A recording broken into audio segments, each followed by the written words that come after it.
Baiklah, kita akan lanjutkan pembelajaran prinsip ilahi, divine principle dalam bahasa Indonesia, bab yang keempat tentang Mesias dan subbabnya yang kedua, poin 4, kepekaan Yohanes Pembaptis sebagai Elia. Kita telah mengatakan sebelumnya bahwa Yohanes Pembaptis harus mewarisi dan memenuhi misi yang ditinggalkan Elia, yang tidak terselesaikan di bumi ini oleh Nabi Elia yang hidup sebelumnya.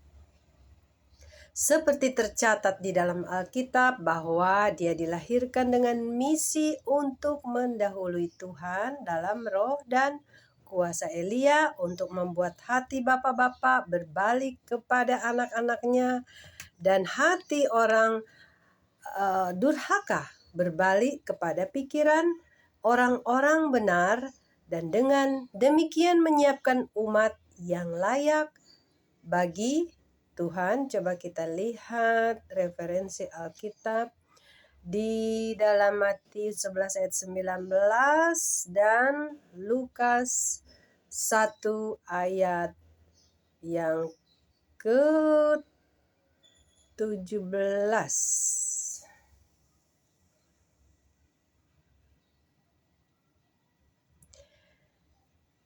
Iya, jadi Elia memiliki misi untuk membuat hati orang tidak benar untuk bertobat. Maksudnya itulah yang diwarisi dan harus dipenuhi oleh Yohanes Pembaptis. Bukan berarti Elia kembali dengan jasad tubuh jasmaninya, tetapi roh Elia itu turun kepada Yohanes Pembaptis. Dengan demikian, dalam hal misi, Yohanes adalah merupakan kedatangan kedua daripada Nabi Elia yang telah naik ke surga dan akan datang lagi, dijanjikan akan datang lagi. Itulah Yohanes.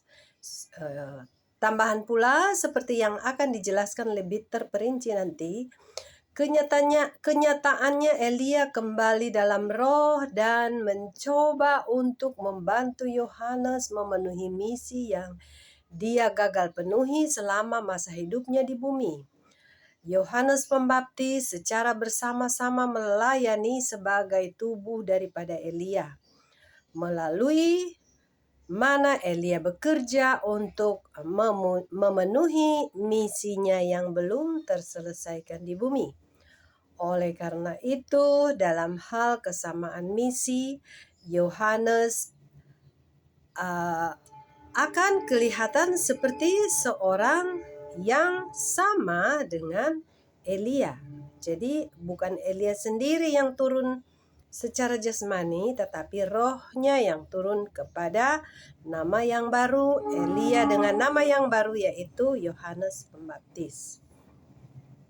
Sikap kita terhadap Alkitab mengenai hal ini.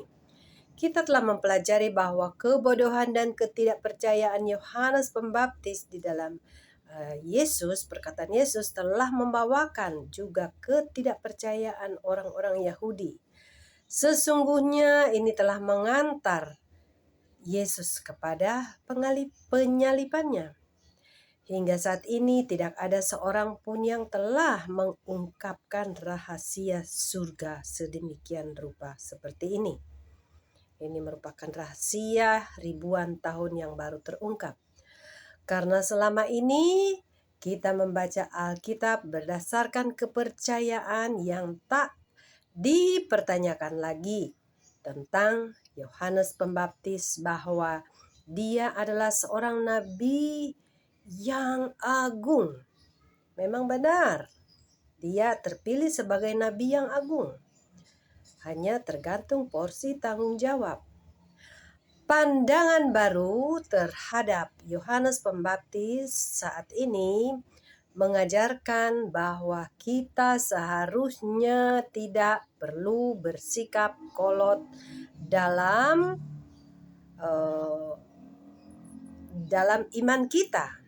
Sehingga itu jangan membuat kita untuk mempertanyakan kepercayaan yang menurut adat kebiasaan dan tergantung kepada doktrin lama yang sudah kita simpan di kepala, yang sudah kita percayai berpuluh tahun selama hidup kita. Apakah itu bukan suatu kesalahan untuk menganggap Yohanes sebagai orang yang telah gagal dalam misinya jika dia memang ternyata dia memang benar-benar sukses? Tidak mungkin orang berkata dia gagal.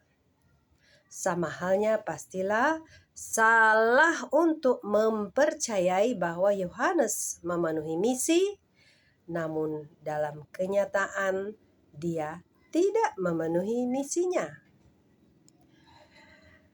Kita harus terus membuat usaha untuk memiliki iman yang benar dengan menyelidiki baik dalam roh dan kebenaran. Meskipun pembicaraan kita tentang Yohanes Pembaptis berdasarkan penyelidikan Alkitabiah, mereka yang mampu untuk berkomunikasi secara rohani juga dapat melihat apa yang terjadi sebetulnya, dapat melihat tentang kondisi Yohanes Pembaptis dan diri sendiri kita yang bisa memastikan bahwa pewahyuan tentang Yohanes ini yang telah diungkapkan di sini adalah benar dan tepat. Kalau kita mau menguji, kita berdoa dan kita mencari jawabannya, meminta jawabannya, pasti Allah akan menunjukkannya dan pasti kita akan mengakui bahwa apa yang telah kita sampaikan ini adalah benar dan tepat. Terima kasih.